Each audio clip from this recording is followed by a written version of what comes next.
conditioning and firefighting systems basically help in the protection of buildings and the office as well as the thermal comfort of human beings is ensured by these systems. So this will be the very good and for the engineers to know how about this HVAC system works along with the firefighting systems so as to protect the human lives and maintain the thermal comfort.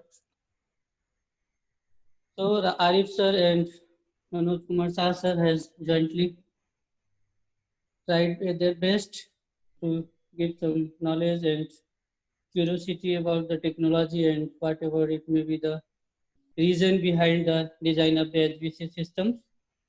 It will be good for all in the engineering fraternity, particularly for the students, to know about the technology and systems of HVAC system.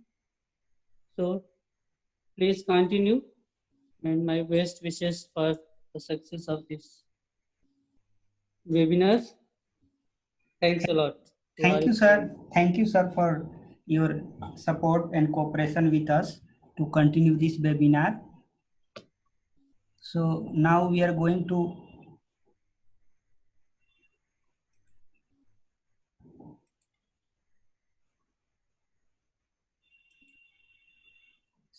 Sir आवाज आ रही principal sir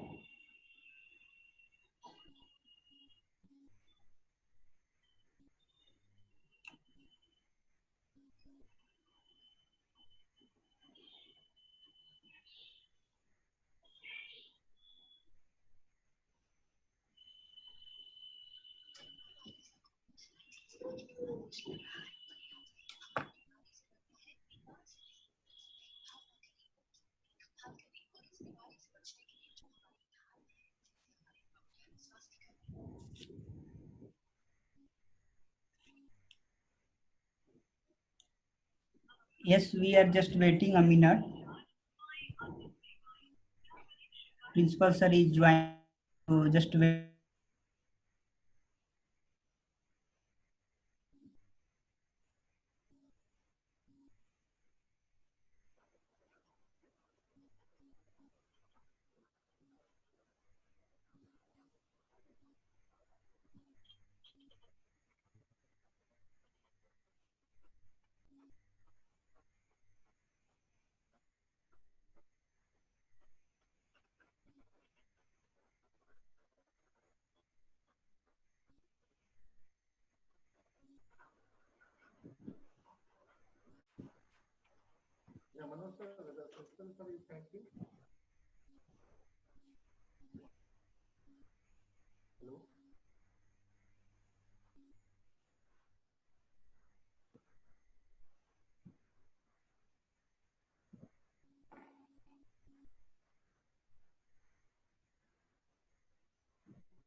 so dear participants अब मैं principal sir को invite करता हूं कि हम लोगों को आगे के लिए गाइडेंस करें जी सर बोलिए हाँ जी बोलिए तो आगे स्टार्ट किया जाए जी जी सर जी सर आरिफ जी है कि नहीं? हाँ सर हैं है ना आरिफ जी? हाँ सर तो आगे स्टार्ट किया जाए हमारा परमिशन है जी सर थैंक यू सर चलिए हाँ ठीक thank you okay sir So now we are going to further for our discussion. So I invite Sudarshan sir. He is working as assistant manager at L&T Construction in Chennai, and he has approx 7 years of experience in that. So I invite assistant engineer and manager at L&T Construction, Sudarshan sir, to present your presentation for our students. So sir, you can click on the share, you will be able to share. Thank you so much for the introduction. Yes sir, yes sir. Yeah, let me start my presentation. Thank you. Yes sir.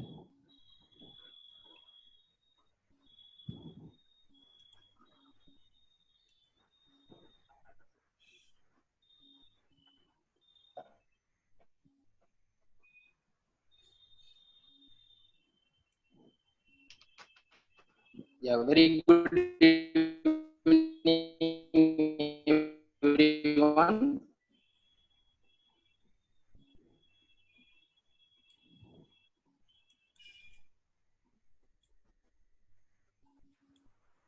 Myself, I am Sudarshan from L&T Construction. We are doing fire protection system design for various kind of buildings and factories, to hospital, airports, and residential buildings and factories for all kind National Building Code of India. And we are also doing design as per. These are the contents that we are going to see now. Okay, we are having introduction, classification of fire, what are the codes and standards that is being followed for designing fire protection system, and what are the types of system is there, and what is fire protection system, what is fire detection and alarm system, and we are going to say the concluding remarks. Okay. Then let us start introduce fire first of all. What is fire? Fire is a chemical reaction between oxygen in the atmosphere and a fuel. Fuel can be anything. It can be a wood, it can be a paper, it can be a plastic, anything for that matter. So fire is a chemical reaction between this fuel and an oxygen in the atmosphere, and it is a self-sustaining process accompanied by the evolution of heat and light. Okay, whenever there is a fire, it will be having light and heat also will be emitted, and also the product of combustions like smoke and all those things will be. It is an byproduct of this combustion process. So this is what the fire. And then to have a fire, we must have minimum 3 elements actually. What are the 3 basic elements? Let us see. First one is the fuel. As I said, fuel can be anything. It can be a wood, it can be a plastic, it can be a paper, it can be anything. Fuel is the thing which burns. Okay. So apart from the fuel, we also need another 2 elements, which is oxygen and heat. When we have these 3 elements, there will be a fire. Okay. To suppress the fire, what we need to do is we need to separate these 3 elements. Either we need to remove the heat, or we need to remove the oxygen, or we need to take off the fuel. Anything can be done to suppress the fire. This is the basic of a fire. So, but this is the basic fire triangle. These 3 elements will be represented in a triangle, and hence it is called a fire triangle. These are the 3 basic elements of a fire. To have a fire, we must have these 3 elements: fuel, heat, and oxygen. But later, what we have thought is, not apart from these 3 elements, there is also a 4th element called a chain reaction. So when there is a chemical chain reaction, that could also sustain the fire. So that has also been added into this basic fire triangle, and the triangle has been converted into a fire tetrahedron, which has 4 phases. Earlier there was only 3, and now it has become a 4 with the addition of chain reaction. So these 4 elements are there when there is a fire. So to suppress the fire, we should either cut off either one of these 4 elements or all 4 elements to suppress the fire. Okay.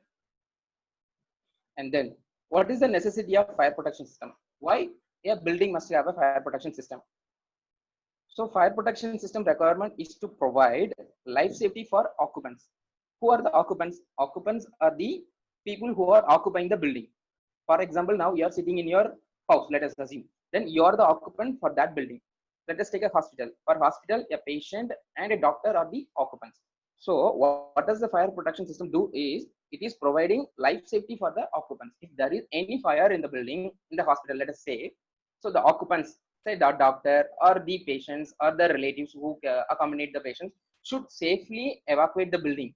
So the building must have a fire protection system that must provide a safe egress path for the people to leave and to suppress the fire. Sudarshan sir, sorry Yes, for sir. sorry for interrupt, sir. Actually, students are writing that please some slow because they are very at low level, not able to. Okay. So you just some slow because he is new. We all are newly joined. Fine. I must go slow. Yes, sir. Thank you, sir. Thank you, sir. Okay. No, the thing is that they told me just only 20 minutes of time. That's why I am rushing through the presentation. No issues, sir. I will go slow, and I will also share my presentation with your team, with your students, so that they can have it. I will go slow, sir. Fine. Yeah. So what is the necessity of fire protection system? So these are the necessity for fire protection system. Why a building must have fire protection system is these 3 points. The first one is, it must provide a life safety for the occupants, so that the occupants are the people who are occupying the building. Okay, as I said, for an airport, the passenger who are coming to take the flight or who are departing from the flight are the people who are occupying that building, and they are called occupants. So the fire protection system must provide a life safety for the occupants, so that if any eventuality of fire happens, the people who are the occupants who in it should safely evacuate the building, and that is the life safety for occupants. And it must control the fire spread and extinguish it. So what it should do is, so the fire protection system must contain the spread of the fire by providing physical compartmentation, that we will see it later. And it must also extinguish the fire. To extinguish the fire, we must have a sprinkler system. We are having variety of systems are there that we will see in a basic level.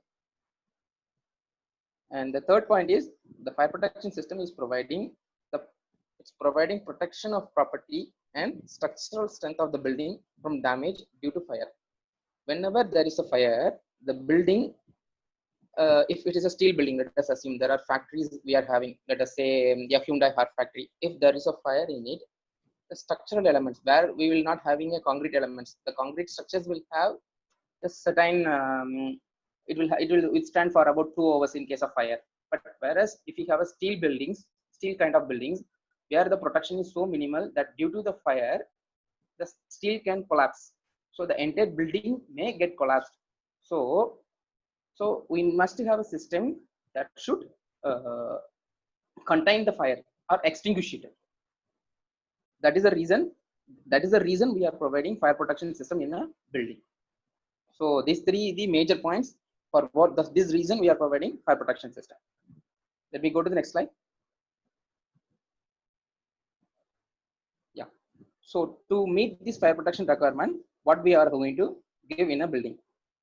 Okay. The first thing is, the requirements of fire protection systems are met by providing, first thing is life safety measures. What are the life safety measures in a building? If a fire happens, the occupants in it should safely, as I said. So to meet that one, what we need to provide is a staircase, a sufficient means of egress, and compartmentation. Compartmentation is nothing but, if there is a building is there, let us say the building square meter is around 5,000 square meter area of building is there, and the code says, then code, which is National Building Code of India, that provides guidelines for the safety of the building. So we must design a building in compliance with these codes, National Building Code of India, which provides guidelines for each and every services, including HVAC, heating, ventilation, and air conditioning, and for fire protection system, and for electrical, and for all other services. What all the system must be there, what should be there, what should not be there. All those details are detailed in the code. And the first thing is, as I said, life safety measures. For life safety measures, what we need to provide is a safe egress. Egress means people should live safely outside the building. For this reason, we must provide a staircase in case of high-rise building. If it is only ground structure, we must have proper door, properly arranged compartmentation. Compartmentation is, we must restrict the area. If the area is so huge that fire can spread from one area to other areas so quickly. So what code says is, fire should not spread from one region to other region in a building, and it provides area limitation for it. For example, for an business building means like a commercial establishment. For example, Wipro office building or TCS office building. In those kind of buildings, the code says the area of compartmentation should not exceed 3,000 meters square. That means any area, let's say if there is an area of 6,000 square meter in a floor, it must be divided into two, so that any fire happens in one area should not get spread to the other area. So we must have a physical wall between this region and that region. That must be, if there is a occupants to flow through that one, we must provide a fire door to restrict the spread of fire. And then we must have active fire protection system. Active fire protection system involves fire detection system and alarm system, and we must have sprinkler system, and we must have hydrant system. And this system we will just see in detail later. And we must also have passive fire protection system. You will see through this what is fire protection system and how to achieve that one in the coming slides. Okay, I'll go to the next slide. Okay, what are all the classification of fire? Fire has been classified into 5 categories. First one is class A. Class A fire, class B, class C, class D, and class K. Class A fire means fire involving solid combustible materials. It can be fire on the wood, or fire on the paper, or fire on the plastic. And then class B fire means fire on the flammable or combustible liquids. What are the flammable and combustible liquids? It can be petrol or diesel or grease. All those things are called class B fire. If fire happens on this kind of flammable liquids, it is called class B fire. And the third one is class C fire. Class C fire involves flammable gases. It is like LPG gas is there, no? If any fire happens in the LPG gas, this fire is called class C fire. And we are also having class D fire. Class D fire is for fires involving combustible metals. A very good example is sodium.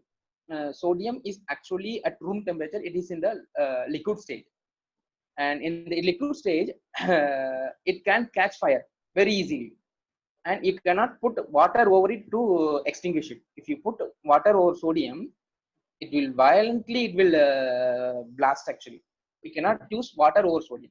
So these kind of fires, which are specific, like a sodium fire and a magnesium fire, potassium fire, those kinds of fires are called class B fire. Class D fire, for which a specially made fire extinguishing system is required. We cannot use water over sodium, because if you use water over sodium, it will react, and it will explode actually, sodium. So we cannot use water over sodium kind of fires. So specially made fire protection systems are there for this kind of metals. And the fifth one is class K fire. It is for kitchen fires. Like in the commercial establishments, will be having kitchen system. So where this they will be using cooking oil, and the cooking oil will get accumulated over those places. If any fire happens in that location, it will spread very easily. So to suppress those fires, we are having a separate fire class called class K fire. So these are the classification of fire. And go to the next slide.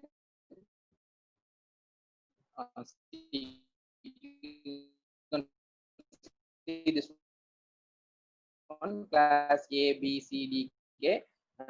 Class A is for ordinary combustibles, and B is for flammable liquids. And this is as per NFPA. Whatever we have seen in the Building Code of India and Indian standards, this is what followed in our India. And what we are seeing here, this one is, it is being followed in denomination A, B, C, D, K. So introduce a class C fire that is called energized electrical equipment. There is a fire in an energized electrical equipment. You take a computer that is connected to a live wire. That means if there is a fire in that condition, you cannot use a water over it, because if you use water over it, what will happen is the people who are pouring the water over that energized equipment will get a shock, electrical shock. That is the reason they have made a this separate class C fire. In it, you cannot use a water over it, because it is connected to a energized live electrical equipment. You cannot use a water over it. That is the reason they made this separate class. It is followed in US and other foreign countries. This denomination is being followed. See, these are the codes and standards being followed in India and the world over to design fire protection system. So to design a fire protection system, we must follow certain codes and standards. In India, mainly we follow National Building Code of India 2016. In this, there are separate chapters are there for each and every services. For electrical, one chapter is there, one part is there. For HVAC, one part is there. For fire and life safety, it is there in part 4. So part 4 deals with fire and life safety. That is what being followed for designing fire protection system in a building. And we are also having respective Indian standards to give a detailed design requirements. And we are also having National Fire Protection System Association, NFPA course. This NFPA is a non-profit organization in the US. So this course associated with is being followed mostly in United States and other foreign countries. It is an universal code that can be used anywhere. As of now in India, mostly we follow our own National Building Code of India and Indian standards. For specific projects, let us say some international clients like Hyundai and some foreign clients, Ford, those people will specifically demand that fire protection systems to be designed as per the requirements of NFPA. In that case, we will be following NFPA. Otherwise, the basic requirement is only our own NBC and its relevant Indian standards. And next goes to the type of fire protection system. So there are two kinds of fire protection systems are there. One is the passive fire protection system, and the second one is active fire protection system. Let us see what is active and what is passive. Passive fire protection system. So passive fire protection system is being provided all over the building.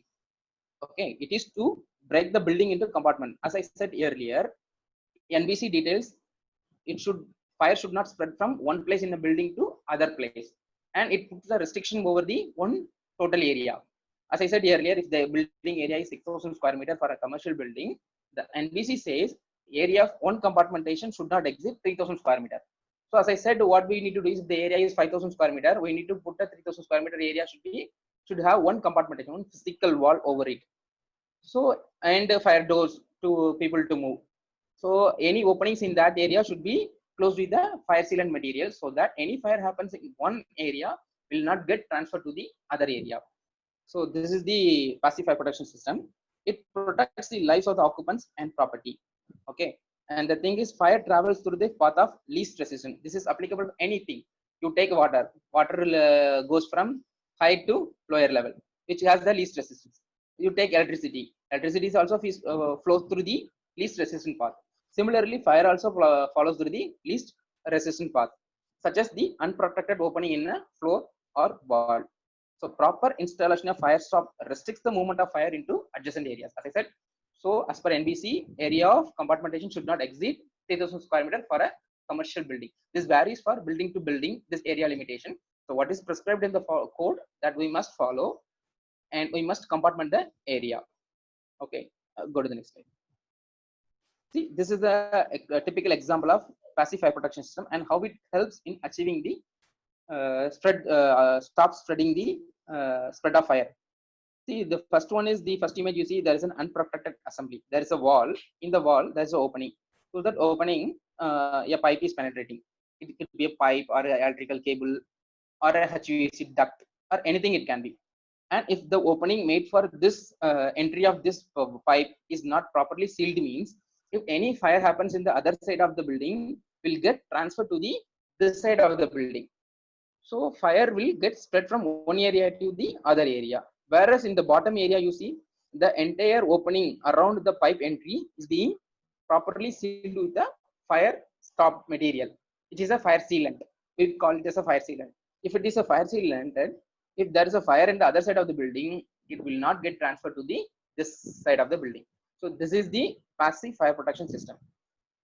Passively, it will defend the fire. It will not actively engage with the fire. It will wait for the fire to come to its place. If fire comes to its place, it will not allow the fire to go from one side to the other side of the building. This is the passive fire protection system. Okay, and let us go to the active fire protection system. Active fire protection system, it will come into the action upon detection of fire. So in a building, if there is a fire, you'll be providing automatic fire detection and alarm system to detect the presence of fire, either by smoke detector or heat detector. If there's a fire, smoke and heat will generate it. That will be detected by the detector. It will send alarm to the occupants, and then comes into active this fire protection system elements, active elements. They will be coming to picture when there is a fire. That's following are the examples of some active system. First one is a fire extinguisher, automatic fire detection alarm system, automatic sprinkler system, fire hydrant system. These are the things which actively engage with the fire to extinguish it. Okay. Whereas passive systems will be passively defend the fire. This will be actively defend the fire. Let us see what each and every one we will see in detail. First one is the fire extinguisher. So fire extinguisher is an active fire protection device used to extinguish or control small fires, often in emergency conditions. This fire extinguisher you might have seen in your colleges or schools or in hospitals or in a shopping mall. Wherever you go, you will be finding this extinguisher. What does this extinguisher do is, they will be extinguishing the fire of very small in size. You cannot extinguish a fire which is grown into a very large size. That kind of fire cannot be defended with this kind of equipment. This is to defend a small fire only, and this is the first line of defense actually. So when you are seeing a building, when you are seeing a fire in your house, what you will do, you will either quench it with suppress it with pouring just water over it, correct? No, but if you take a shopping mall and you are finding a small fire, how will you extinguish? You cannot get a water over it in a nearby area, right? In a shopping mall. So what we are providing is this extinguisher. This extinguisher is nothing but like a mug of water, like that kind of thing. This one, to actively suppress the fire. So upon seeing a fire, what you must do is you just reach this extinguisher and take this one and open the wall and just pour the element, firefighting element inside, that is kept inside it. Just open it and squeeze over the fire, and fire will get suppressed. And you must remember that once the fire is blown over, we cannot control the fire with this kind of equipment. And this fire extinguisher can be installed on the base of class of fire. These are the design requirements.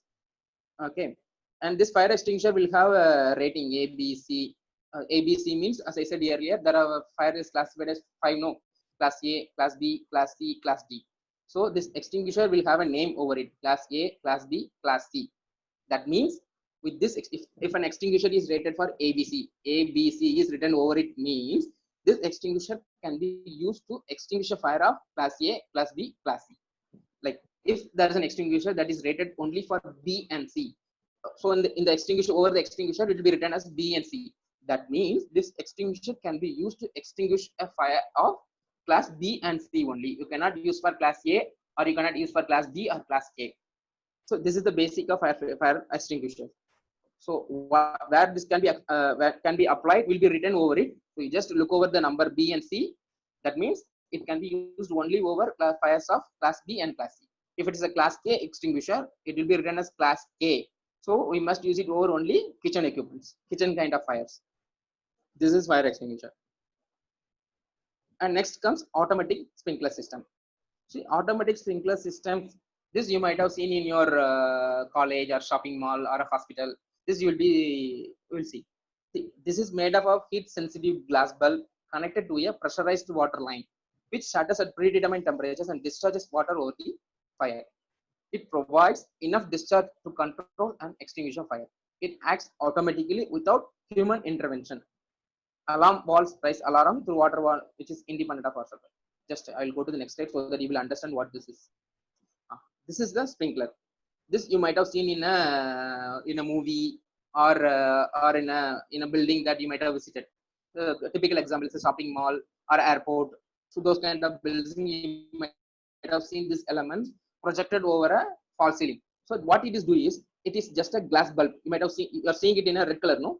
The red color is a glass bulb inside which a liquid is filled. That liquid is a heat sensitive element. For example, you take a thermometer. Inside a thermometer, we are having mercury.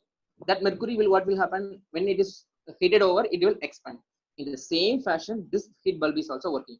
So this heat bulb is having a liquid that is sensitive to the heat. When this bulb is heated, the liquid inside it will get expand. Once it expands, it will break that glass and it will allow the water to come.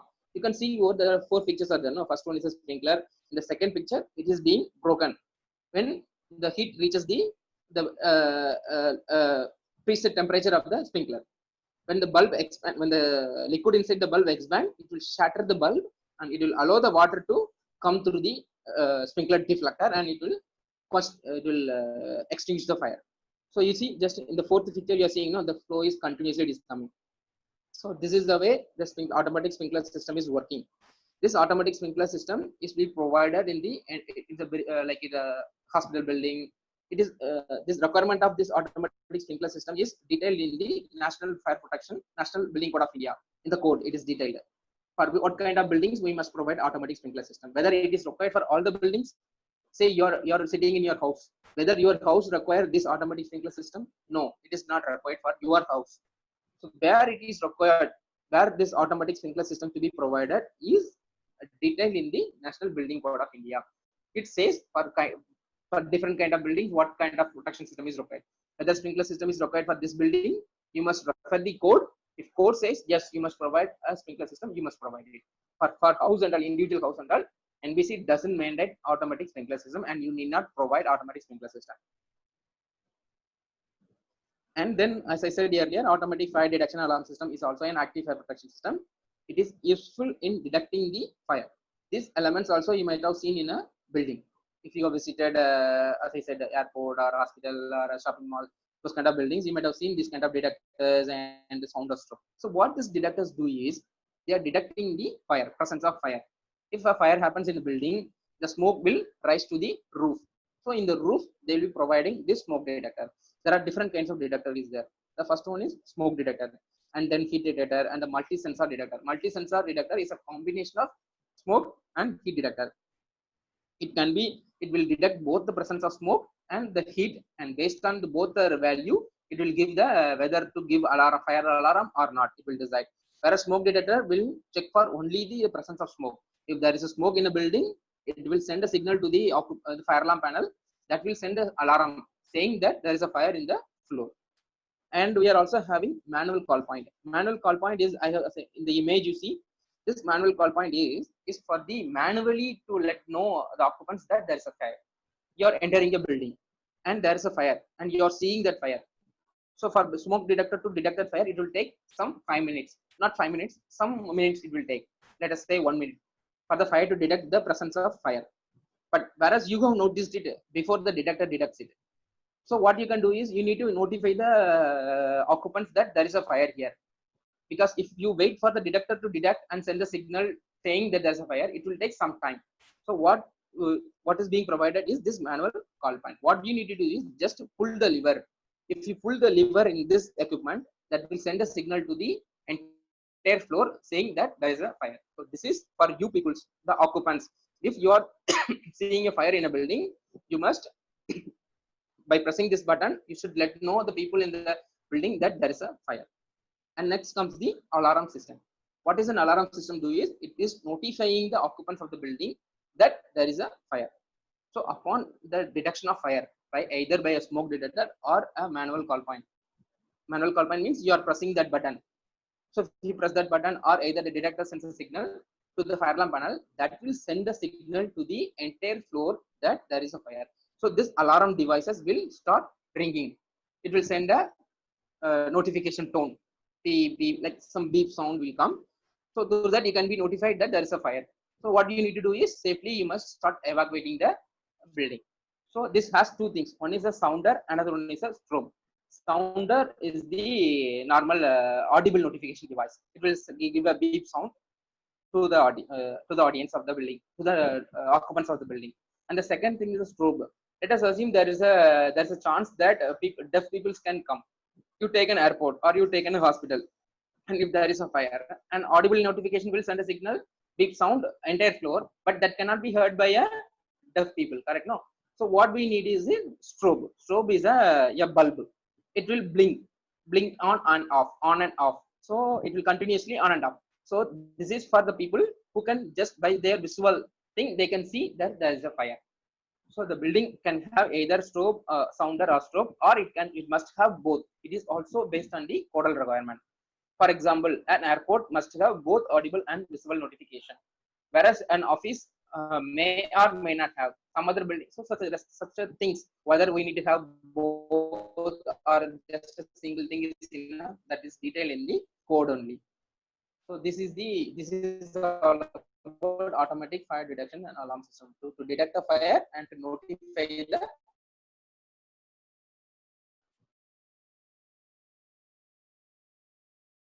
what is fire hydrant system. Earlier, there's a fire extinguisher. Fire extinguisher is actually for the occupants to use. Yeah, sir. The previous slide is okay. When I was presenting, this is fire hydrant system. So this fire hydrant system is actually meant for the fire department person to use this one. You cannot handle this by yourself. Okay. If there's a for you, there's a fire extinguisher, and the fire extinguisher can be used only for the fire of large size. Okay. So upon seeing a fire of large size, you must safely evacuate the building. You should not attempt to extinguish a fire by using a fire extinguisher. So this fire hydrant system is meant for the fire department personnel. There are two kinds of hydrant system. One is the internal hydrant system, and the other one is external hydrant system. Internal hydrant system will be provided inside the building. So if let us take a high-rise building. If there is a fire in the, let us say, 25th floor, so the fire department personnel may not have an equipment to reach the 25th floor using their equipments. So what they are having is when you are building a high-rise building, you must have a system.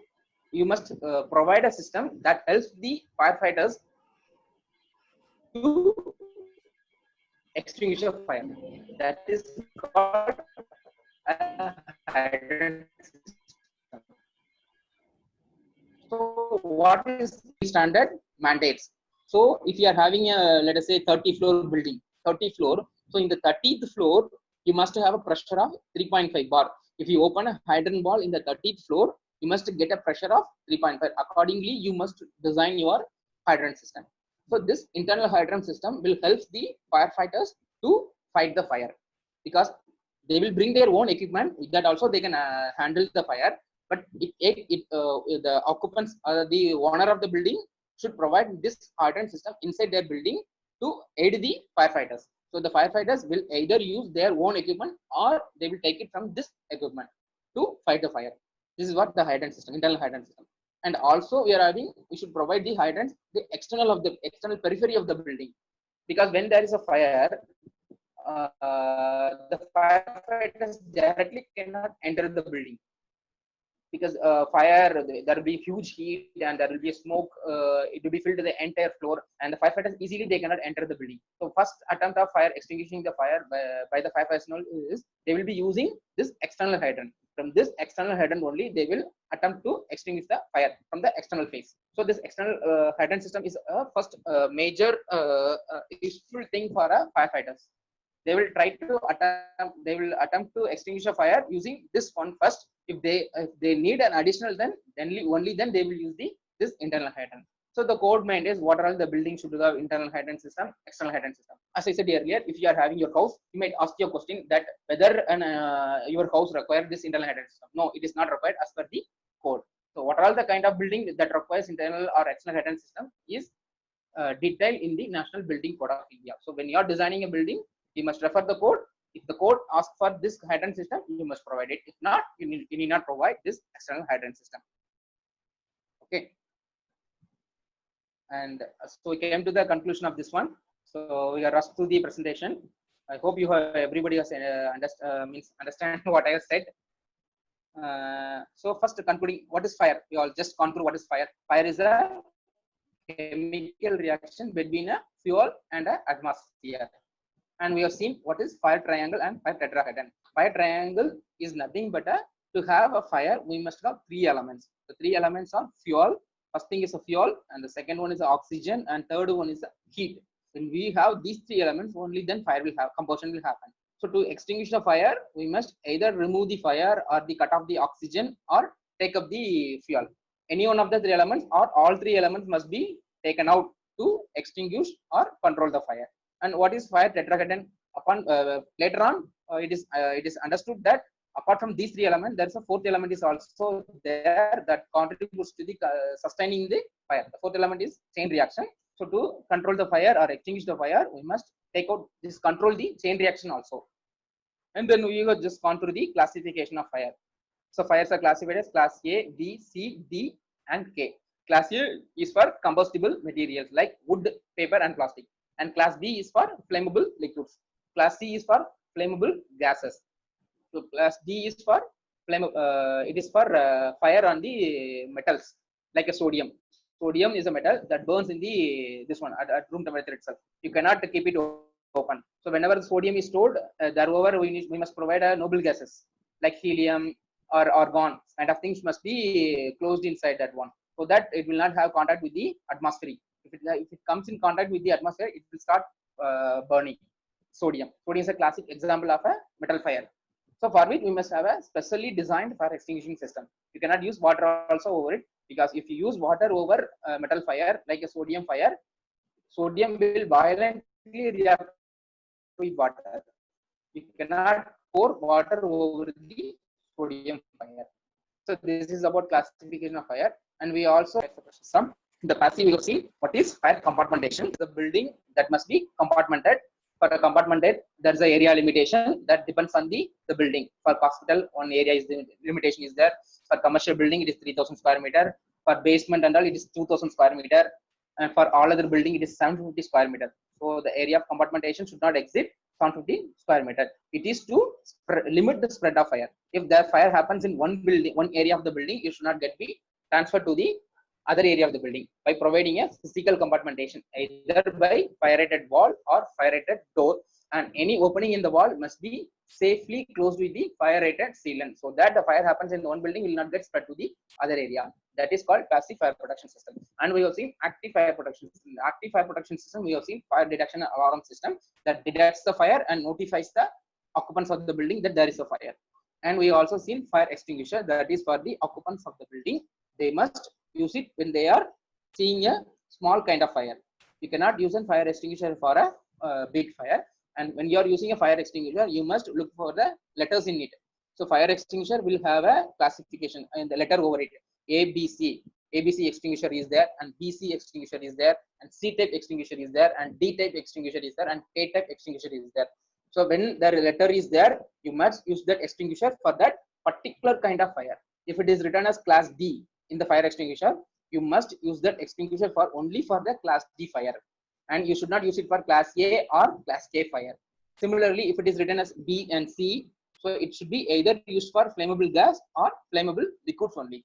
And then there is the K type extinguisher, that is only for the kitchen fire extinguisher, kitchen fires.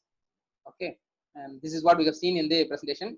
And we are also having fire hydrant system, so that is for the firefighters, not for the occupants of the building. And we have also gone through the sprinkler system. Sprinkler is to extinguish the fire that will have a heat sensitive bulb elements that will get expanded. The liquid in the glass bulb will get expanded upon the when it is reacts with the fire, and the bulb shatters, and the water stored in it will come and it start extinguish the fire.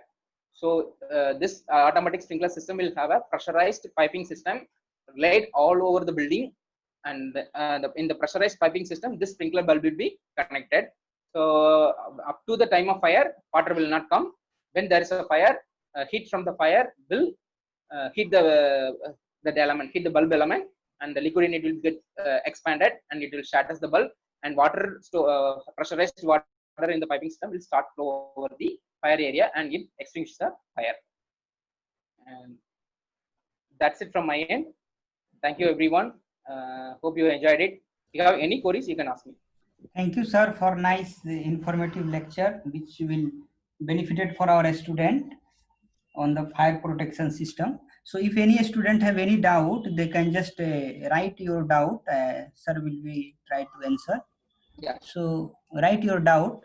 If any student have, you have to clear your doubt in this lecture only. We are not able to take your doubt on other lecture. So you ask your doubt in this lecture only.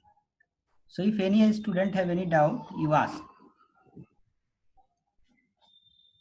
Okay, so I think no student have any doubt. 2 participant has raised hand. So those who have raised hand, just write your doubt. Okay. So there is a Pawan Kumar. Pawan Kumar. As I said, this sprinkler is connected to the pressurized piping system.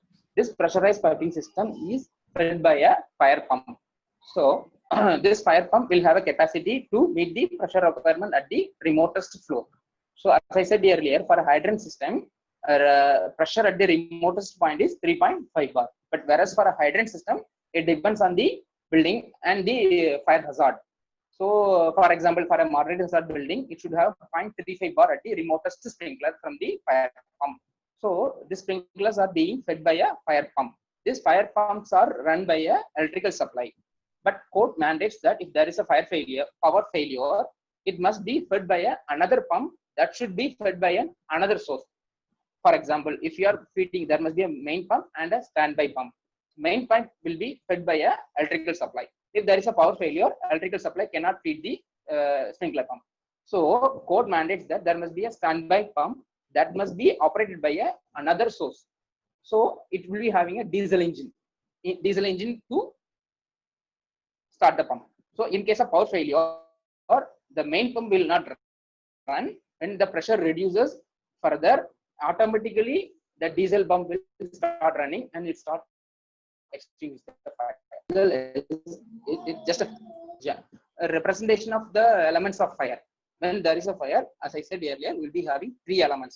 First one is a fuel. Fuel is the element which burns.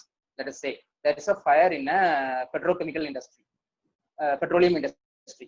There's a fire. You might have seen, you might have read in the paper that there's a fire in a petroleum bulb. So where the fuel is what? Petrol is the fuel. And let us assume there is a fire in a paper mill. If there's a fire in a paper mill, the fuel is your paper. Paper is the fuel which burns. Similarly, in a petroleum industry, your petrol is a fuel which burns. So fuel is nothing but what is burning. That is what the fuel. And the second thing is oxygen. Oxygen is required to have a fire. Without oxygen, fire cannot sustain. You just do a small example in your house. You take a candle. You just light the candle. Okay, you put a small glass over it. What will happen after some few minutes? The fire will, the candle will automatically, it will go off. The reason is there is no oxygen in it. Whatever the oxygen is there inside the glass, up to that time only the candle will light. The moment all the oxygen in it are consumed by that light, there will not be more oxygen and the fire will automatically extinguish. The candle will automatically go off. This is the principle of the cutting of the oxygen to a fire. And the third element, as you asked, third element is the heat. Heat is when you are having a fire, you'll be, have you anytime go near a fire? You'll be experiencing a heat for a fire. So to control a fire, you should remove the heat. To remove the heat only, we are using a water. When we are pouring a water over a fire, what actually you are doing is you are taking away the heat from the fire, so that the fire will not sustain, the fire will automatically go off. So to control your fire, either you must remove the fuel or remove the oxygen or remove the heat. And the fourth element in addition to this is the chain reaction, that is called tetrahedron. All 3-4 elements will be there in a fire, during a fire. So to control the fire, you should take it off one by one or all the elements from it. This is the basic. And the next question you asked me is, what is automatic sprinkler system? Is nothing but a sprinkler is an element. A fire used in a. Sir, the question is, does fire extinguisher is toxic or it is eco-friendly? Yes or no? So this question is asked by Abhay Kumar. Yes, sir. Yeah. See, fire extinguishing elements will be having a sodium bicarbonate, and other elements will be other chemical components will be there in that elements. That is not toxic actually, but there is also a element extinguisher called CO2 fire extinguisher. CO2 fire extinguisher, when you are using it, you are releasing the CO2 element into the atmosphere. So CO2 element, you take a small closed room, and if you are using a CO2 extinguisher, what you are doing is you are feeding CO2 into the room, and what will happen is you will not have proper oxygen for you to breathe. So this will not have this is not recommended, but still it is not toxic to the environment. CO2 is there everywhere, no? So it is not that toxic. And to avoid this, now recently they have introduced an element extinguisher called clean agent fire extinguishing system that will not have any effect over the environment, but other elements will have little impact. Is it okay, sir? Yes, sir. Thank you, sir. Any other questions, sir? Thanks a lot, sir. So there is no question. I am taking one last question, sir. Which type of element is found in fire? During fire, all 4 things will be there. As I said, when a liquid is fire, when a petrol is catching fire, there's a petrol which is fuel, and you'll be having oxygen in the atmosphere. And due to the fire heating element, there will be heat over it. This heat is what sustaining the fire, and there will also. So these all 4 elements will be there during the time of fire. So to extinguish the fire, you should remove one by one. To remove one by one, you can use, say for example, petroleum fire, they will be using an extinguishing element called foam. Foam is the thing which will float over this one. Foam is lighter than the petrol. If you are using water, actually water will go down. Water is heavier than the petrol. So water will go down and it will not extinguish the fire, because it will be, the petrol will come to the top and it start extinguishing the fire. So they will be using a foam. Foam is lighter than the water and so lighter than the petrol. So it will float over the petrol and it will cut off the both oxygen. so the petrol will not have contact with the atmosphere which is having oxygen. So it is effectively cutting off the oxygen from the fuel. Thereby, it controls the fire. So everyone is having a little bit idea, especially 8th semester. They have already taught. I have already taught them regarding to air conditioning. So, what is the air conditioning? It is just nothing but control of temperature, humidity, air velocity, and removal of dust from the air. CO2 also we will have to control by adding fresh air, and we will have to make it such that the people can relaxfully sit in the air. So second page, sir, actually. Another page. Keep this. Actually, we are having a scarcity of time. That's why. Okay, fine. So suppose taking this example of this room house. So there are 4 types of sources which increase the heat inside an air conditioned space. First is transmission. Transmission means the solar energy or by any external means the energy is getting transferred inside the space. Suppose taking the example of glass. So through transmission it is going inside. Suppose taking the example of wall. So from wall, first it is the external layer of the wall is getting heated by the direct sunlight, and slowly by conduction means it is again entering to the air conditioned space. So it is the another type. Another is partition load. Partition load means suppose there is a room and one of its wall is not exposed to the exterior surface, means not exposed to the sun, but it is opening in the another room which is not air conditioned. So that kind of load is considered as partition load. And another is fresh air. Fresh air means how it is a load on the air conditioned space. So suppose the outside air temperature is 37 degrees centigrade, but the air conditioned space is at having 24 degrees centigrade. So when we are taking fresh air into the air conditioned space, so from 37 degrees centigrade to 24 degrees centigrade, the transition is there. So this 13 degree temperature we will have to reduce. So for that it will be counted in terms of the tonnage. So mainly these 4 types of loads are there for an air conditioned space. Now coming to how air conditioning works. So here I have shown a typical example of centralized air conditioning. So I think some people will be having some idea over centralized air conditioning. So left right hand side there is shown as conditioned room. What is the conditioned room? Means the air is in the space to be getting cooled. And another left hand side it is showing AHU. Actually this AHU is being placed in a room that is being called as AHU room. So what is happening, this pink color and yellow color line, it is showing the duct movement, means the air movement inside the duct. From fan it is going to the conditioned room. And which type of air? Actually cooled air is shown by pink color, and the returning hot air is being shown by yellow color. So return air and fresh air is also it is written here. And this duct is providing air to the conditioned room with the help of diffuser. When it is supplying the air, so it is being called as supply air diffuser.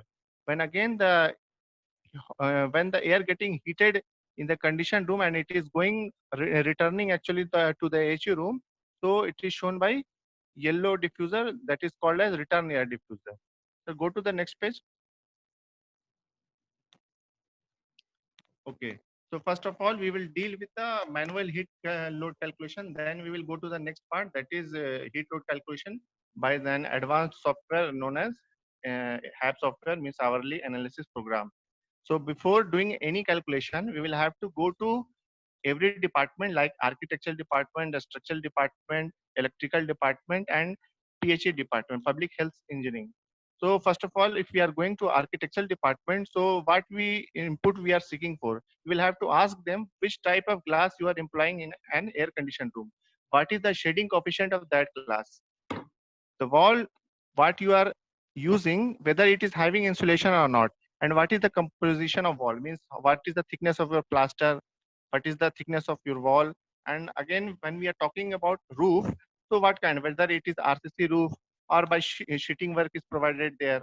Another thing, number of persons, how many persons are there. Suppose why we are asking number of persons, because an air conditioned space may be an office, maybe a meeting room. So if it is a meeting room, the number of persons in a meeting room will be higher. It is an office, a small office, 3 by 3 room. So generally we'll consider 2 persons in an office room for our heat load calculation. And coming to next to department, structural department, so we'll have to ask the same thing what I have told earlier: wall composition, roof composition, floor composition. What is floor? Actually, we'll have to understand floor. Why we are talking about floor? Wall and roof, everyone is getting sunny. It should be sun exposed. But why we are talking about floor actually? So we are considering floor because it may happen the floor beneath our floor that might not be air conditioned. In that condition we will have to consider that floor also, because it will again work as a partition wall. Again, weight of wall means what is the density of wall, that is these parameters are related to a structure you might not be knowing perfectly. So coming next to the electrical room. Okay, so suppose if we will have to air condition the DG room, so we will have to find out what is the equipment load and lightning load. Equipment load means if we are running any equipment, suppose a printer we are using in our room. So yes, it is every equipment is releasing certain amount of heat that must should be taken care while calculating the heat load. Again, if we are considering, we will have to consider lightning load. Means every bulb, every mercury, every CFL, it, everyone is having different amount of heat releasing capacity. So that also will have to take into our account. Sir, go to next page.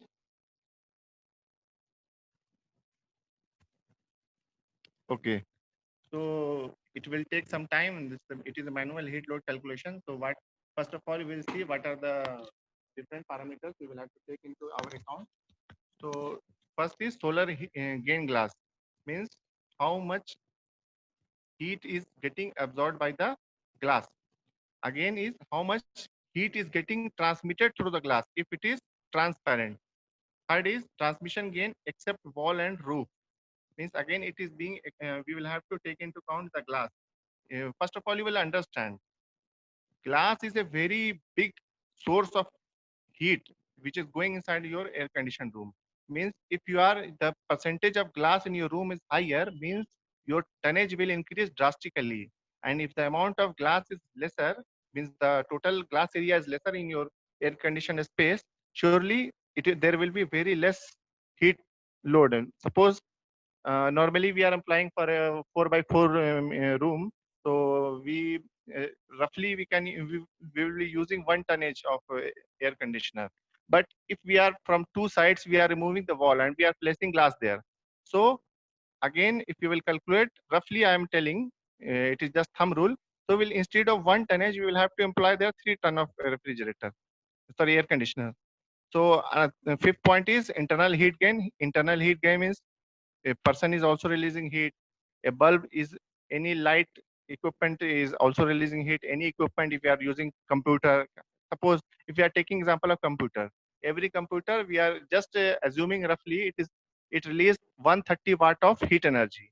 If we are taking a CFL, we so generally thumb rule, we are thinking that 1.5 watt per square meter it is releasing the heat. And another is room sensible heat. What is it is nothing but the summation of all the above parameters. And latent heat means what is the latent heat? Latent heat is not getting released by the by the equipment. It is the main source of latent heat is the human only. So in latent heat, we will have to consider roughly just the heat released by the people. So total heat is the summation of sensible heat and latent heat. So for grand total heat, we will have to consider one factor called as ESH, something factor is there, and we will have to consider it is generally 1.03. And for tons of refrigeration, if we are using FPS unit, so we'll have to divide it by 12,000, and accordingly we will have to calculate ERSF, apparatus dew point ADP, dehumidified rise, dehumidified CFM, and air changes. So what are these things? Actually, our main concern is what is the total tonnage and what is the dehumidified CFM, which we are calculating at point number 16. because these are the two factors according to which we will have to select our HVAC equipment, means the air conditioner. So again, we are just going to point number one. So suppose taking a solar heat gain glass, it is area into solar heat gain into shading factor. So from where we are getting the value of solar heat gain and shading factor. So earlier, my colleague Sudarshan has told that we will, when we are designing a building, we will have to consider National Building Code or various international codes. So from there, for HVAC, especially we are residing in India, so we generally use ISHRE, Indian Society of Heating, Refrigeration and Air Conditioning Equipment. So from there, he provides a data book. From that data book, we will have to see, we will have to find out the value of solar heat gain and shading factor. Again, all these parameters, what we are not getting from another department, it means it is available in the ISHRE hand data book. From there, we will have to get all those values, and we will have to arrive at the total tonnage of refrigeration and dehumidified CFM. Sir, go to next page.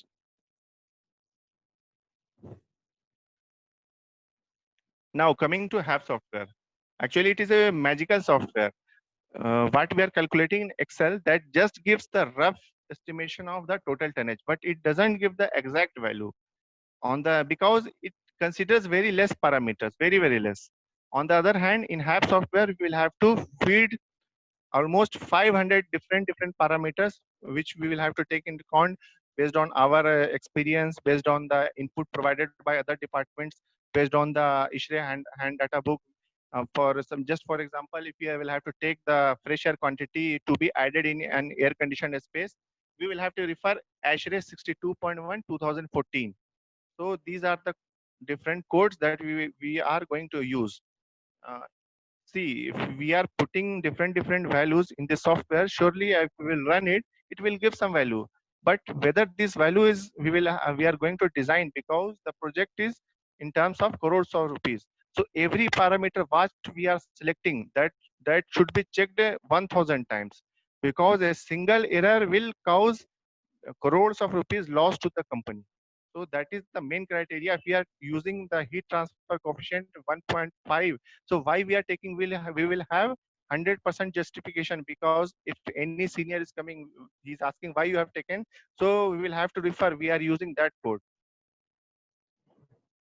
So we'll have to little bit introduction what this software we can use for a small to large commercial building systems, including rooftops.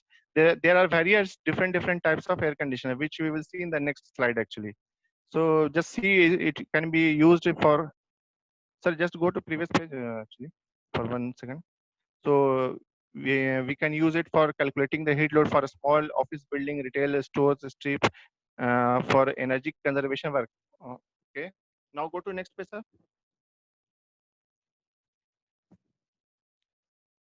Okay. So the HAP software, once you will open, it will look like this. So you can see on the left hand side, weather, spaces, systems, plants, buildings, project libraries. In project libraries, we will have to define schedules, walls, roofs, windows, doors, shades, chillers, cooling towers, boilers, electric rates, fuel rates. And on the top, on the right hand side, you are people used to define different types of air conditioned space. Just see, this heat load calculation is being done for a school building. In a school building means there will be classroom, so that should be air conditioned. There will be a musical room, there will be a practice room, there will be a storage, office, west corridor and south corridor. So if we are going to a high developed school building, so there you will see all these spaces are air conditioned actually. So we will go one by one. So while going to a spaces, so in a space you will have to define whichever is shown. See, this space we will have to go. It is just showing the rough idea actually. If you will click it, you will get suppose classroom D104 is there. Classroom, its floor area is 907.5 square feet something. So once you will double click it, it will open. So this I can't show actually in the PPT. I will be using computer. I might have shown you. So spaces we will have to define different air condition space. See, the basic thing is schedules, walls, roofs, windows, doors. We will go one by one. Sir, go to next slide. See, in the left hand side, first thing you have seen as weather. Weather means the software is designed such that you can use it from any place of the world. See, region you will have to see whether it is Middle East or Asia or something. Location. Suppose I'm using Middle East, it means Asia something. So Middle East means Egypt something. If we will have to select India, so we will have to first select the region as Asia. Then we will have to place location as India. Then again in India, it is already predefined. You will see various typical cities like Kolkata, Chennai, Nagpur, Pune, like that. It is already defined there. So, but if you will ask for Madhepura, suppose taking example of Madhepura, Madhepura might not be there. Then you will have to choose. Then you will have to see which city is nearest to Madhepura as per this software. From there, you will have to, how you will justify. You just type to Google software. What is the difference between Katihar and suppose Katihar is there and Patna is there. So you will have to check in the Google how many kilometers are far away Katihar from Madhepura and how much kilometer is far away Patna from Madhepura. So definitely we will see Katihar is more closer to the to Madhepura. So you will have to select here Katihar and you will have to proceed to your calculation and your design basis report you will have to mention that. And latitude, longitude, it is predefined. Once you are putting it Katihar, already the latitude, longitude, elevation, summer design, wet bulb temperature, it is changing. And again, data book is also there. Vitco software is there. From there, again, you can find dry bulb temperature, wet bulb temperature. And see on the right hand side, atmospheric cleanness number, it is just a thumb rule actually. Generally, we are placing one value, average ground reflectance 0.20. It is predefined. So just go to right hand side. Sorry, next page. Okay, window property. In the labels, we have seen doors, windows will be there. Just I have taken example of window. So we will have to see which type of glass we are using. It is whether it is single glazing or double glazing. Even in single glazing, there are various types. So we will have to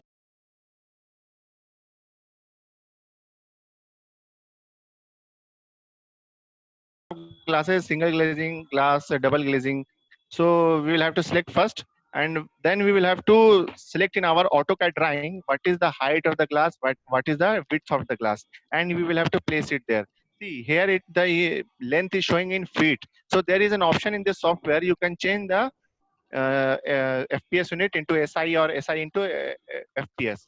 So if you are changing, there is nothing to worry. 6 feet will automatically get converted into meter. So automatically it will be showing 2.9 something meters. So there is nothing to worry. And again, glass is there. So if you are changing, the vendor is providing you the details of glass, which is not matching with the transmittivity, reflectivity, absorptivity. So you can manually change it here. There is an option. So go to next page.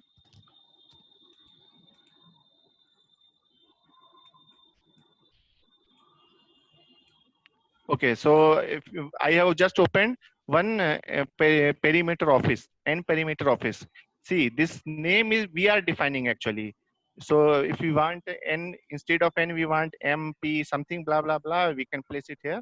So don't worry about the nomenclature. So for this air conditioner space floor area, I have put 225 square feet. Average ceiling height 9 square feet. Building weight average rough thumb rule we are using 70 pounds per square feet.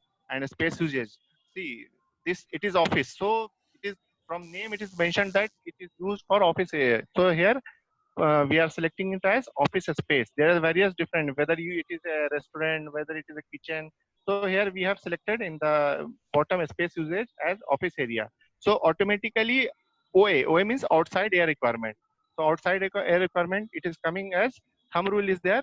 For per person it is 5 cfm per person we will have to add fresh air to the air conditioner space, and floor area will have to take as thumb rule 0.06 cfm per square feet. Here also internals are there. Single error will cause the defect in your total heat load calculation. Sir, go to next page. Okay, so window this already we have seen, sir. Go to next page. Okay, So space was there, again system is there. See,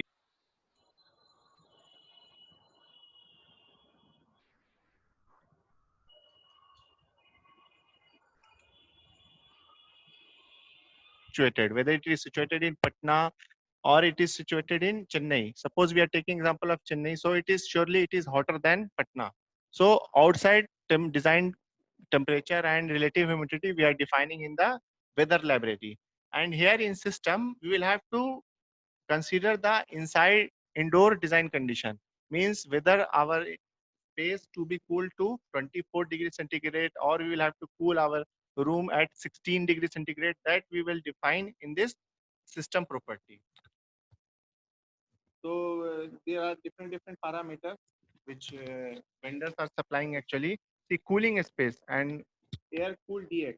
It is here in it is an option. In this software, one more option is there, that what equipment you are going to employ in your air conditioned space. Here you can define. Means if you are designing and as a direct split unit or VRV system or chilled water system or packaged air unit or air washer, here you can select.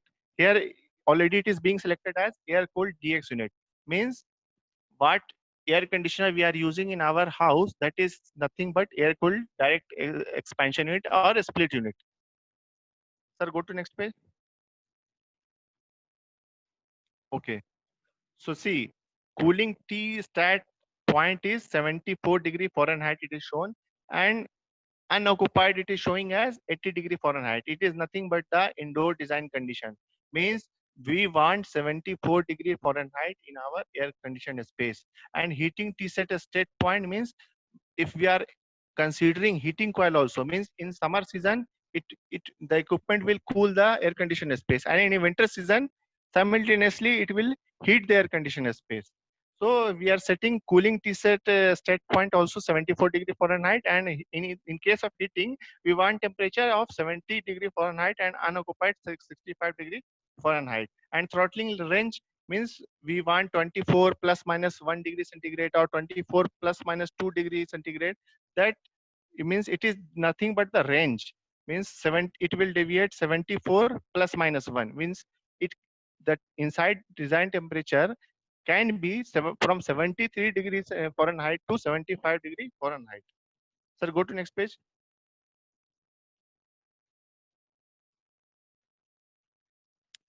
Okay, so it is just a heating coil. It is just provided by vendor actually. Go to next page, sir. See, I've already told there is an option of selecting unit. So here it is showing measurement unit as English and SI metric. Means English means it is just using FPS unit. Means length in feet, weight in pound. And if we are instead of selecting English, if we are going to the parameter this SI metric, so automatically our length will be getting converted into meter, and our weight will be getting converted into kg like that. Sir, just change the page, sir.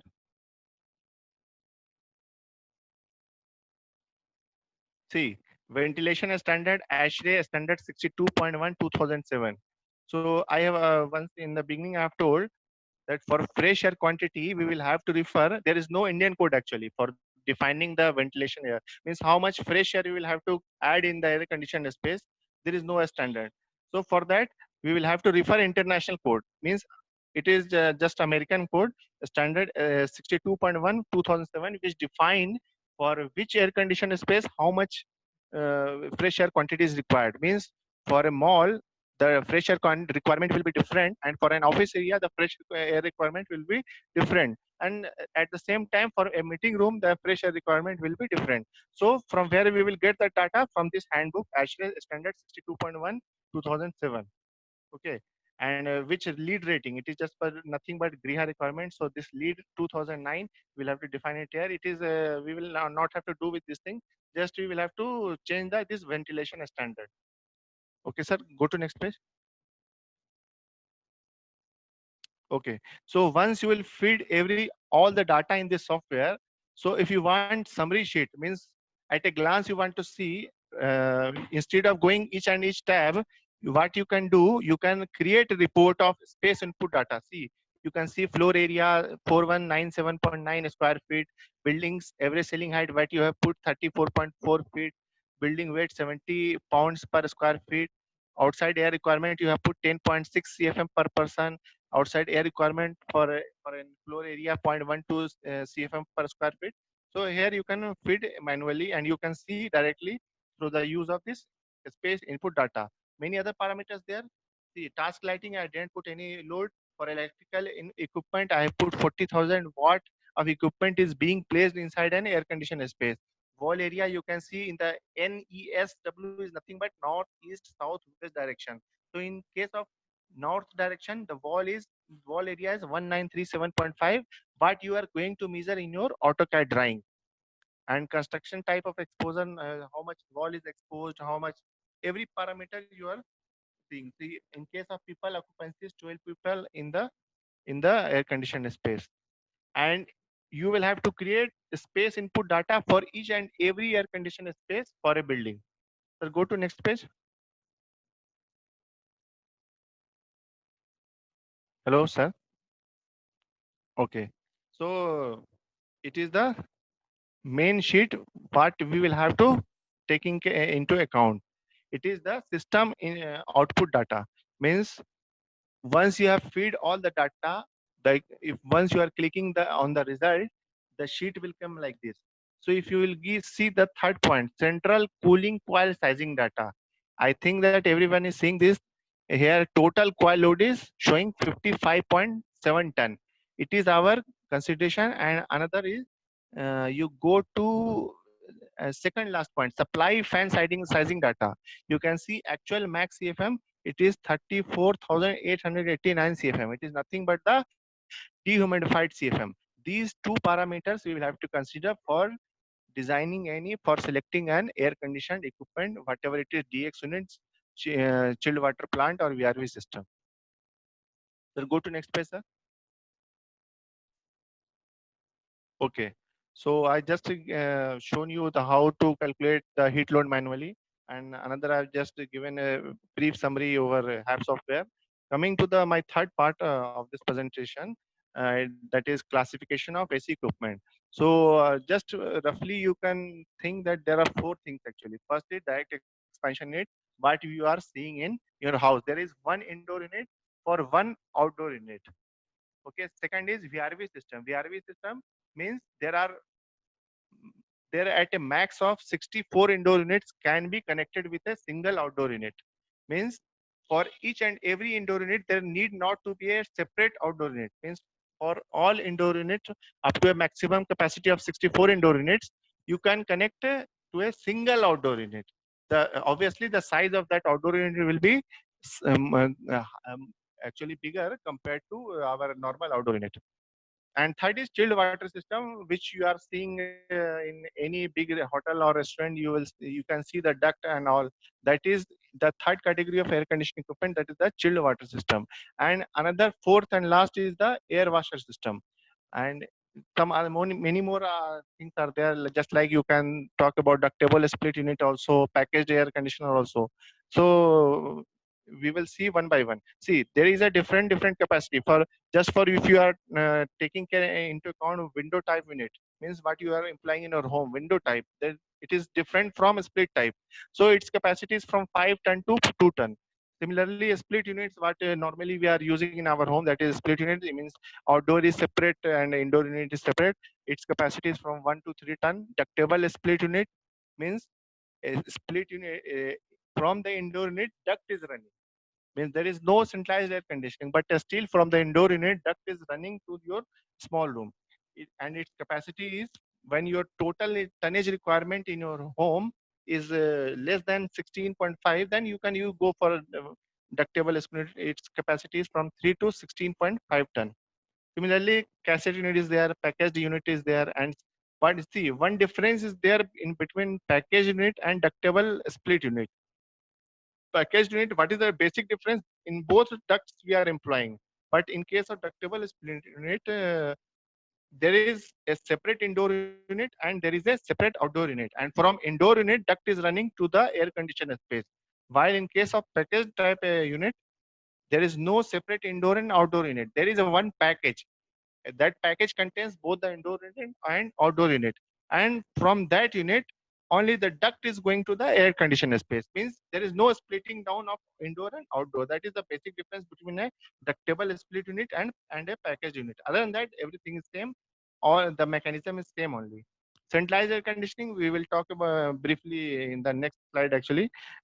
Centralized air conditioning unit, you people might have studied, it can be vapor compression type or vapor absorption type. The mechanical people, that might, they must know all these things earlier. And again, if we are talking about vapor compression type, it is screw type, reciprocating type, centrifugal type, and a scroll type. It is nothing but if you are using a screw compressor, then it is called as a screw type vapor compression type. If you are, the compressor is reciprocating type or centrifugal type or a scroll type. Accordingly, we will are getting, the name is getting changed actually. The mechanism is same, the cycle is same, only the name is changing due to the variance in the type of compressor we are using. Go to the next slide, sir. See, another, I have a fourth point.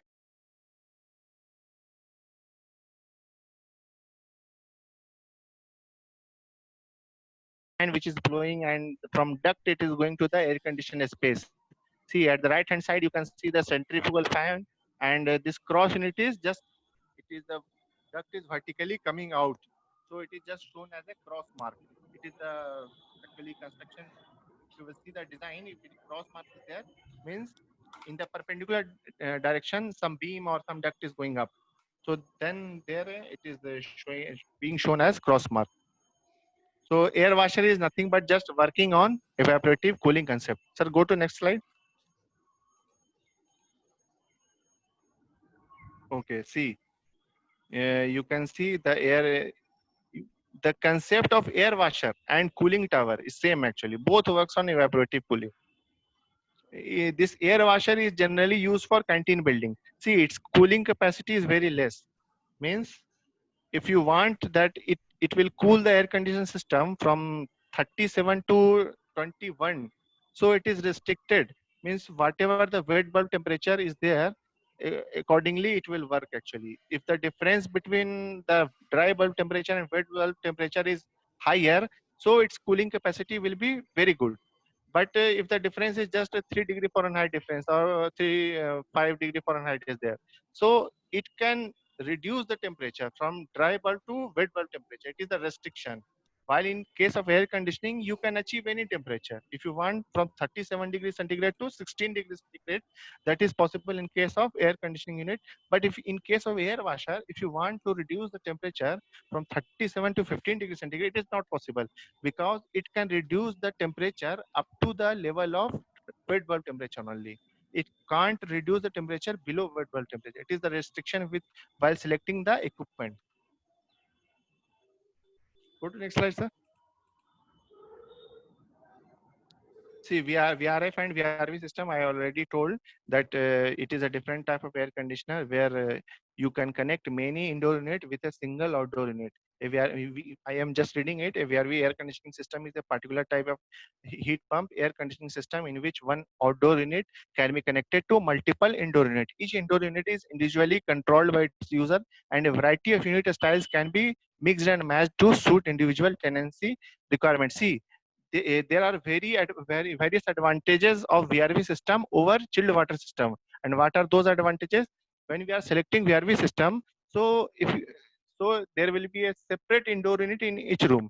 So suppose you are working in office, so all people are at the same time not available in the meeting room or in office room or in the workplace. Very big hall is there. So suppose two spaces we are utilizing it, and one space we are not utilizing it. So what is the advantage? We can just turn it off of that particular indoor unit. Suppose we are not using the meeting room, so we can turn it off by using the remote. So there is an advantage. But in case of centralized air conditioning, we can't do manually. If we are running the centralized air conditioner, so obviously it is each and every space is getting cooled. We are having no control over that. So it is very big advantage. So ultimately, what we are doing, the outdoor unit will run accordingly as per the variance in the load. So if we are using total capacity is 64 ton, we are just utilizing 32 ton. So outdoor unit will run for only just for 32 ton only. It will not work for 64 ton. But on the other hand, if we are utilizing chilled water system, so there, if we are running it, so every time it is working for 64 ton only, whether you will use it or not.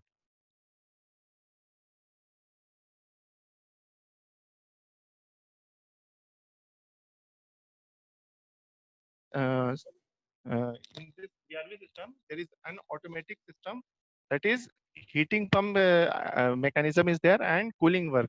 Means if you are purchasing a VRV system, means there is no need of heating coil. Already it is placed. What happens in VRV system, in case of winter season, the cycle just getting reversed.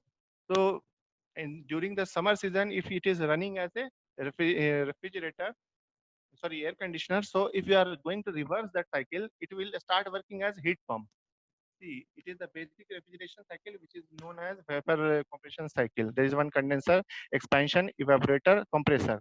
So it is running anti-clockwise, means from compressor it is going to condenser, expansion wall, and evaporator. So it is a typical example of an air conditioner. While if we are going to reverse this cycle, it starts work just like a heat pump. So a VRV system, we can use it as heat pump, means for a heating a space also, and for cooling a space also during the summer season. Just go to next page, sir. Actually, see various parts of the chilled water air conditioning plant. So a little bit will talk about chilled water system also. So if you will go to a site, any working site, means building is getting constructed. So then there is a very good exposure for you people. You have to go to some site. So there you will see one air conditioning plant room that is being situated apart from the main building, little bit far area.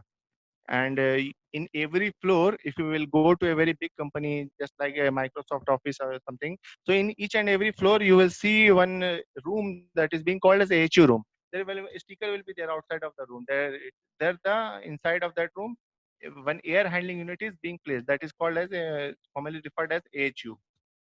So what is the function of AHU? It handles the air, means it sucks the air from the air condition here, and it just supply the chilled air to the air conditioner space. Means supply in return is its main function. And how it is doing?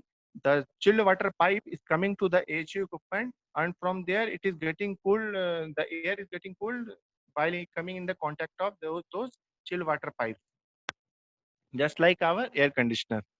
And third is air conditioned room, means what we want to cool it, and chiller is there. It is a typical example of air cool chiller. You can, if you are will going to an industry, on the top you can see this air conditioned chiller. Another is water cool chiller. See, there is a basic difference between water cool chiller and air cool chiller. Air cool chiller, the cooling is taking place by means of the moving air. In case of water cool chiller, see, we can't use water cool chiller to Rajasthan. Why? There is scarcity of water. So we can't go with chilled water cool chiller. There we will have to use only air cool chiller. But if we are talk about Patna, so there is here it is sufficient amount of water. So we can go with either with the air cool chiller and water cool chiller. So based on the availability of water, see for a Gulf country we can't go with cool water type. Why? Again the same problem is there. Water is not available in sufficient amount. So when we are employing water cool chiller, there is a separate equipment we will have to take into account, that is called as cooling tower. See, in this chilled water system, there are three pumps, that is primary pump, secondary pump, and one is condenser pump.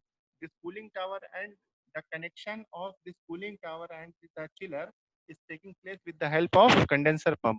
While with the AHU room and the chiller, the two pumps are being employed, that is called as, in supply line we are providing secondary pump, and while in the returning line we are employing primary pump. Cooling tower block diagram you can see just like air washer. It works on the evaporative cooling concept. You might have studied in your book also. So go to next slide, sir. Actually, ductable, already I've told there is separate outdoor unit and separate indoor unit. And from indoor unit, duct is going, you can see in the yellow color, it is supply air duct, and return air is just by plenum. Plenum is nothing but the but the area between the true ceiling and false ceiling, that is being called as the plenum area. Packaged unit, see in the right hand side one figure is there, see one large unit is there. This large unit contains both the indoor unit and outdoor unit. Only the duct is going to the house and return duct is coming to the packaged air conditioner. Let's go to next slide, sir. Centralized air conditioning means a chiller is there at the bottom. You can see the chiller, and from there it is the chilled water pipe is going to each and every floor, and for each and every floor there is one HU, means 1 2 3 see 4 floors are being shown, so 4 HUs are there, and one very large diameter pipe, diameter chilled water pipe will start, and as it is going up and is going moving to each HU, the diameter of the chilled water pipe will reduce accordingly, and again in the return water pipe, again it is coming, see both are being shown as in blue color actually. TX central plant, it is just ductable split type. See, there is separate outdoor unit and separate indoor unit.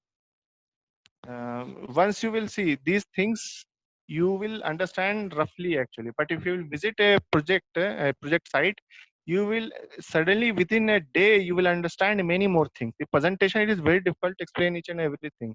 So if you are interested in this department, you should visit to any project site actually.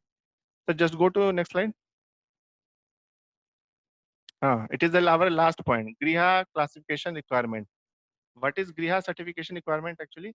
It is see many projects, in many projects the person who just want that a factory or a residential building will be constructed for him. So what he do, he just give his design basis report to any company, just like Shiporji or L&T something. So what happens there? We will have to see what is the code requirement. It's nothing but the compliance with the green rating. Green rating means energy efficient. Roughly you can understand, it talks about energy saving. So how it talks, and it talks about human comfort also. So how people will, if we are talking about HVAC department, so how human comfort we will consider. So it just talks about fresh air requirement. Suppose for an office area, we are using 5 CFM per person. So if we will have to consider Griha requirement, so we will have to increase the fresh air requirement by 30%.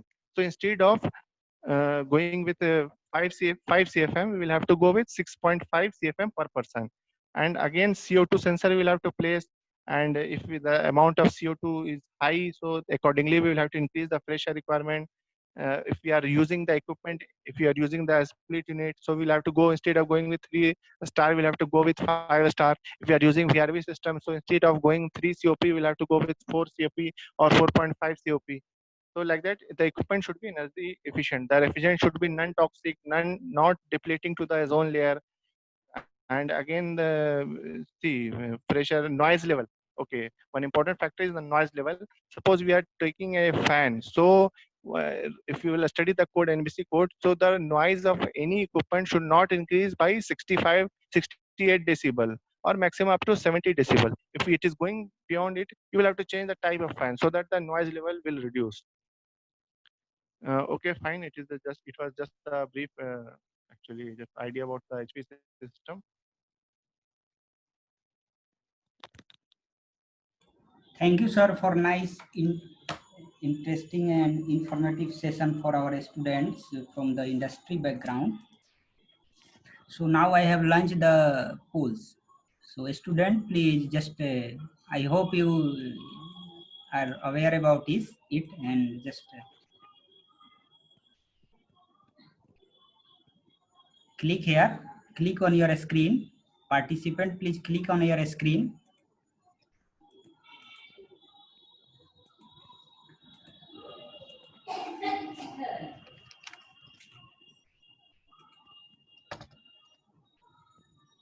Giri sir, please unmute. Giri sir.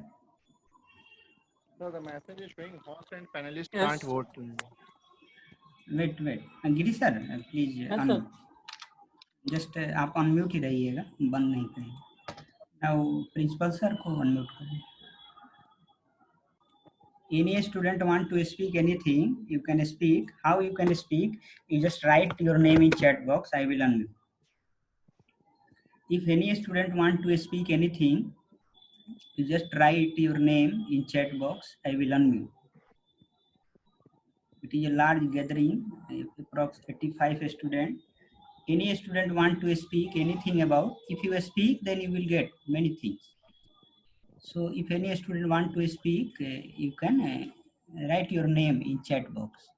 Okay. So when we'll get the PPT and video, you will get just after 10 minutes. Okay. So any student want to speak, write your name.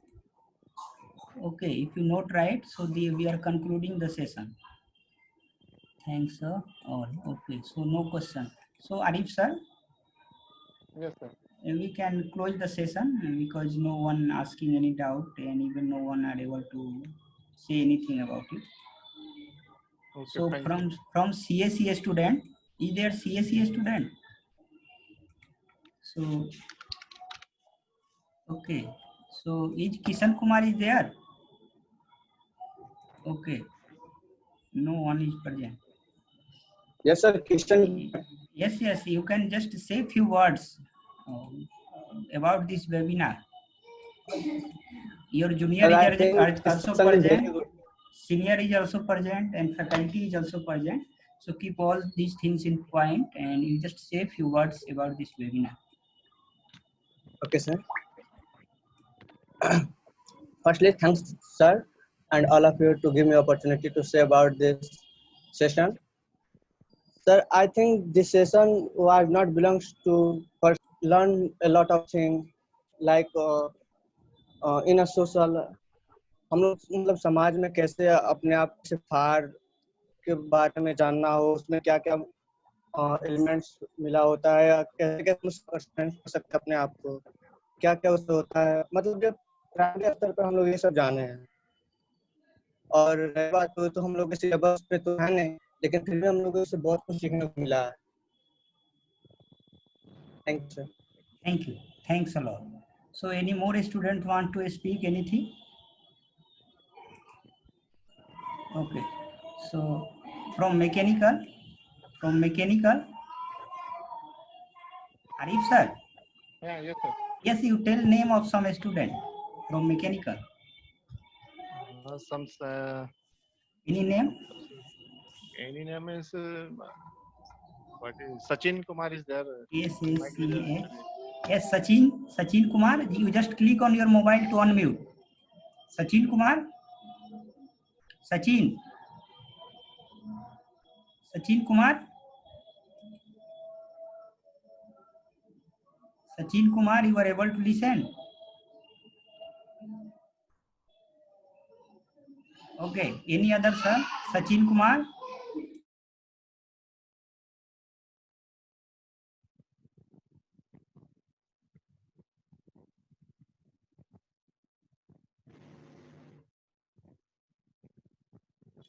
So is Suraj Kumar is there? You just unmute yourself. Suraj Kumar. Yes, sir. Yes, you just say few words about this webinar as you are from other branch. Yes, sir. Lot of knowledge got. So